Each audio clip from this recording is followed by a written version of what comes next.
It's Cassandra. Welcome back to my channel. If you're new, today we are doing one, maybe two things depending on how things go. So I'm gonna go ahead and make brownies for today for like an after school snack for my school aged kids. And then these brownies today, it's just something that I realized we don't make a lot. So we're gonna be trying a brownie recipe, and of course it has cream cheese filling. If you don't know, my husband's working at a place right now as like a steam fitter, fixing their pipes and whatnot, and they sell dairy products and whatnot there, and when the boxes are damaged they sell them super dirt cheap. So my husband keeps bringing home cream cheese that he's paying like 10 cents for, 20 cents for, whatever it is, and I've got a ton of this in the fridge right now. So we're going to be using this for the cream cheese brownies that we're gonna be making. How delicious does that sound? So we're gonna start with our filling today. I'm going to link the recipe down below for you guys. So if you're watching this video and you go down to the description box and you say, Cassandra, you said you were gonna link that and there's no link here, just comment and I will put it in there. I'm just really bad with remembering to put my links in. I blame it on the fact that I edit really early in the morning and it's just kind of the only time I have to sit down and edit is before my household is awake, which is usually like 5 a.m. And sometimes I just forget, especially when you're, when between filming and the time I edit and videos go up, it can be like a week difference, and then you just kind of forget. So if I say in a video, I'll link this down below and I don't have it linked, just comment and I'll put it in there. That's usually how that ends. I was gonna just mix this in a bowl with my dough whisk, but I'm realizing I think I'm just gonna pull out my KitchenAid. I was feeling lazy and didn't want to pull out the KitchenAid, but I'm talking sense into myself. It's gonna make more sense to just pull out the KitchenAid than mix this all by hand. I absolutely love this paddle for my KitchenAid. I got it as a early Christmas gift from my husband this last year. I love it. It has like the little spatula things on the side, so it scrapes the side of the KitchenAid. I absolutely love it. I do have this linked down below if you're interested. It's very quickly becoming one of my most used like pieces of kitchen equipment. I'm absolutely loving it. So I'm gonna pull out all my ingredients here because I don't have anything out right now. We're gonna pull it out, put everything in the KitchenAid and get these brownies going. I'm actually going to start by preheating my oven. Okay, 350. So let's get the oven preheated, throw everything in here, and we'll see what we can get done in this. All that together, and then we'll start adding in some of the different additives that need to go in here. And I'm also going to pull out, I think, some of this homemade caramel that we did. If I can find the video where we do this, I'll link it down below, but I just dumped a bunch of condensed milk in my mason jars and put them in my crock pot full of water, just so it covered the mason jars all the way, and turned it on low for about 8 hours, and it makes caramel. I've got a couple jars here. I think I did 6 of them. I gave 1 or 2 away as gifts, but we love these. We've been dipping apples in them. During Christmas time, I made a lot of caramel cream cheese frosting for cinnamon rolls or Christmas cookies, like Christmas cutout cookies. We've been putting this in our coffee. I've been making my caramel coffee creamer with this. It's amazing. These are my last 2, so once we open up this last one, we're gonna be making more caramel together for sure. This lasts indefinitely in your fridge. It is not shelf stable. It needs to be in a refrigerator, but it doesn't take up a lot of room, and they're really great gifts too. So I handed some of these out at Christmas time, but I think I'm gonna pull some of this out so it can start to warm up a little bit, because I wanna do more of like a cream cheese caramel brownie. I think that just sounds delicious. And if I remember, I might pull out some walnuts or some pecans, whatever I have in the pantry, and make it like a turtle brownie. That sounds really good. So the recipe wants us to melt our butter. It specifically says still warm and hot, so we're gonna go ahead and get this in the microwave so that it can melt down. So this is a little bit of a spoiler alert, but these brownies were fantastic. When I say they were fantastic, I mean that we ate the entire tray the first night that we made them. This day, by the time we went to bed, this whole tray of brownies were gone. They were fantastic. What we ended up doing was we made turtle ice cream sundaes with these brownies. So we put the brownie in the pan, we topped it with a scoop of vanilla ice cream, we added crushed nuts if we wanted, because I didn't put nuts in the brownies. caramel syrup, chocolate syrup, a little bit of whipped cream, whatever the kids wanted, and these were a huge hit. I will 100% be making these brownies again. It's been really beautiful the last couple of days. We got the garden cleared out and made way for the new garden that is going to be going in here very soon. Then we got the chicken run cleared out and everything like that, which also feels really great. It feels good to get it like a refresh and restarted. I've gotten to the point where I'm filling up my little flour bucket so often, it almost just makes more sense to keep the 5-gallon pail up here.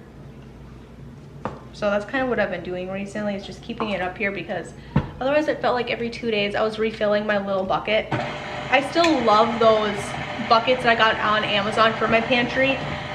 It's just not big enough for my flour. It's good for everything else, just not for my flour. So this came together really, really easily. The only thing left is to throw in some chocolate chips. So I'm gonna throw those in here. Baking dish here. This is just what I have. Another good thing about going out to the chicken coop and cleaning things out is sometimes when you send kids out there with pots or pans or like bowls of scraps, you forget them down there. I am notorious for this. I'll carry down like 2 or 3 buckets of scraps, and I'm bringing them down there, and then I get distracted. I'm getting eggs, I'm throwing out new straw, I'm filling nesting boxes, and then I forget that I brought pans down there. And then before you know it, you're like, where's all my kitchen stuff? And you think, oh yeah, it's probably down by the chicken coop, or it's down by the garden. Especially during harvest season, you're bringing bowls out there, and then you just forget them down there or whatever. So my sink is not full, but I mean, it's full enough of all of my big mixing bowls and my scrap bowls and all of those things. So that feels good to get that cleared out and taken care of. We were also able to look around at all of our perennials that we have out there. Some of the berry bushes, our strawberries, our lavender, which I did not think would come back year after year, but I planted it 2 years ago and every year it's come back. I have spearmint out there and everything is starting to bud and come back to life, which is awesome. It's really exciting to see. We also have been getting emails from the nurseries in which we ordered a bunch of trees. We ordered some balsam and some fir trees. We also ordered a lot of apple trees and pear trees, cherry trees, lots and lots of stuff coming in the next couple of weeks, which we're very excited about. We're having those actually shipped to our house because the nurseries are so far away from where we live. It would be a couple hours drive. And then you have to factor in the fact that you would need an enclosed trailer, which we would have to borrow from somebody. So it almost just made more sense to have them shipped to us and have us not have to worry about it. So those are coming in very soon, which we're very excited about. All of our berries are coming in, which is also very, very, very exciting. Really thick one. You know what? We're gonna follow the recipe. We're gonna follow the recipe and do as it says. So right in the same bowl here, I'm not gonna rinse it out. We're gonna make our cream cheese filling in here as well. I'm just gonna set this to the side for a second. So this is where we are going to take a block of cream cheese, half a cup of sugar, 1 tablespoon of flour, 1 egg, and some vanilla extract.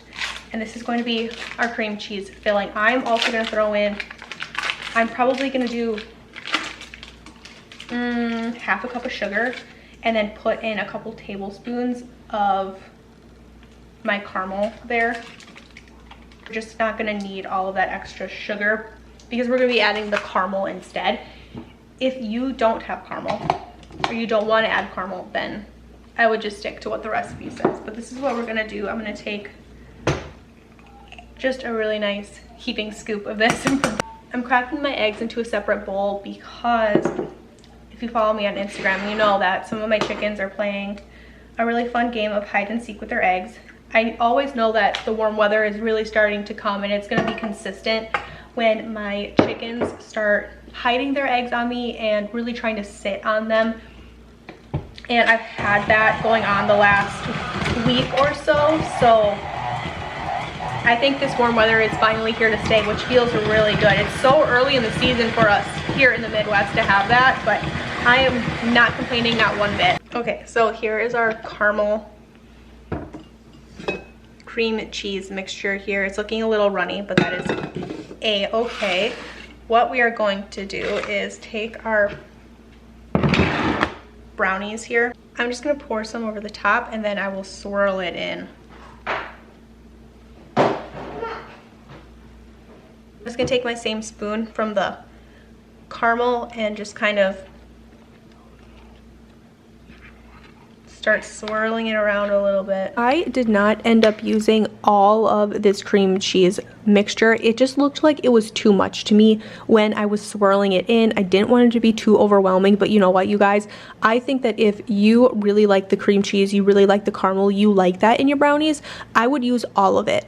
I kind of regretted not putting all of it in, so like I said earlier in the video, just follow the recipe. Sometimes I like to follow my instincts and sometimes they're right, but this was one of those times where I kind of kicked myself. I wish I would have used all of the cream cheese mixture, the caramel and all of it. It was delicious. These brownies were so good. I'm pretty sure that I'm going to end up making these and bringing them for Easter as a little thing that I bring because I just hate going anywhere empty-handed. So we're gonna go ahead and make these, I'm pretty sure, for that Easter. I think it's gonna be really beautiful, really fun, but yeah, I would definitely use all of the cream cheese mixture. However, if you only like a slight cream cheese flavor, or maybe you don't really like cheesecake, because that's how I would describe this, is like a cheesecake caramel brownie, but that's because we added the caramel sauce. If you're not into that, don't worry about it. But you can see here, I ended up just putting the rest of this caramel mixture in my chicken scraps. I didn't want to put it in the fridge and let it sit because there are eggs in it, so I was kind of worried about it just kind of going rancid, and I didn't really know what to use it for, so I like to save as much as I can, but sometimes it's just not an option, and I just ended up giving it to the chickens. Once we got the brownies in the oven, while they were cooking, I really wanted to go ahead and get my kitchen cleaned up. I had fallen behind a little bit, and like you can see, like we talked about earlier, I had some of those bowls and just random things that we found out in the yard that brought scraps out or were down by the garden, whatever it was. I just wanted to get everything washed up and then go ahead and sanitize my sink out because it was down by the chicken coop. I wanted to make sure that everything was good to go. And after I wash all these, they are also going to go through the dishwasher, just get them sterilized and things like that. So this was just kind of like the first clean of things. I like to do that when things get left out in the yard, down by the chicken coop or whatever it is, just to make sure that everything's good to go. So this was just the rinse off, making sure that all of the dirt was off, any rocks or whatever the heck ended up getting in these was taken care of, so that way I wasn't ruining my dishwasher. So I just really wanted to get everything reset, everything up off the counter. That way later tonight when I have to come in to make dinner, I had a clean surface to work with. I don't like cooking in the kitchen when there's a lot of things on the counter, there's dishes everywhere, or whatever it is. Sometimes it's inevitable, especially during canning season and things like that, where you have canning jars up on the counter or projects, or there's kind of fruit everywhere or vegetables everywhere. And I have learned to just kind of live with that during that season of life because it's a good kind of chaos, right? It's a blessing to have so much coming in from the garden and so much coming in, so much to preserve that I feel overwhelmed. I remember back when I first started gardening, I was dreaming of having harvests like that where I had so much I either didn't know what to do with it or it actually made me feel overwhelmed. So I just wanted to make sure that we got everything cleaned up and ready to go. We enjoyed our brownies, and I just want to say thank you guys for taking time out of your day to hang out with me. I hope that you guys have a fantastic day wherever you are, and I will catch you guys in another video.